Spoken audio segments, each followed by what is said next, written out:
তো পত্র পত্রিকার মাধ্যমে জেনেছি।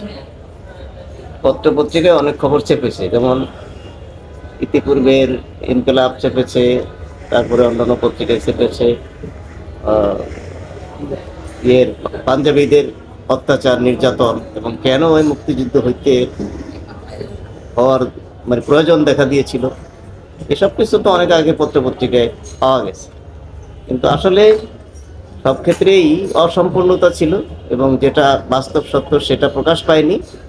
এখন উনি যেহেতু একেবারেই সব কিছু বাস্তবে দেখেছেন, সেই অনুযায়ী বলেছেন, সুতরাং এখন এই ঘটনার দ্বারা, এই বর্ণনার দ্বারা মেজর ডালিম সাহেবের সব কিছু পরিষ্কার হয়ে গেল। আসলে কতটুকু সত্য এবং কতটুকু বাড়াবাড়ি, কতটুকু মানে বাস্তবতা কতটুকু ছিল, বাস্তবতা কতটুকু এবং এটাকে বাড়িয়ে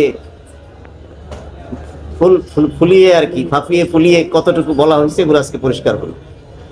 মুক্তিযুদ্ধ তো সবাই মিলে করেছে, কোনো একটা দলের মাধ্যমে স্বাধীনতা এদেশে আসেনি। এদেশের স্বাধীনতা এসেছে সকল মানুষের দ্বারা, সকল গোত্রের মানুষ, সকল ধর্মের মানুষ, সকল ধরনের মানুষের মাধ্যমে।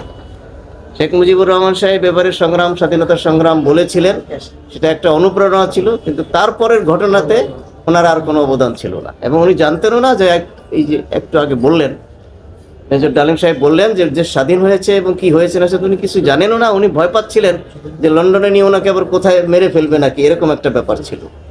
এবং যারা যেই দলেরই লোক হোক, যারা মুক্তিযুদ্ধ করেছে তারা নিশ্চয়ই একটা অবদান রেখেছে এবং এটা তাদের করণীয় ছিল, যেহেতু জুলুম যেই করুক না কেন সেটা আসলেই খারাপ। যারা অন্যায় করে তাদের এক সময় আবার সেটার জন্য পস্তাতে হয়। এটা যে দেশ স্বাধীন হয়েছে এবং যারা বাংলাদেশকে চেপে রেখেছিল এবং যারা বাংলাদেশকে স্বাধীন করার মাধ্যমে নিজেদের ফায়দা লুটতে চেয়েছিল, সবই পরিষ্কার হয়ে গেল আজকে। আমার ব্যক্তিগত কথা না, এটা আমি আগে পত্র পত্রিকায় পড়েছিলাম, আজকে মেজর ডালিম সাহেবের মাধ্যমে সেটা আরো পরিষ্কার হলো। ধন্যবাদ। ধন্যবাদ।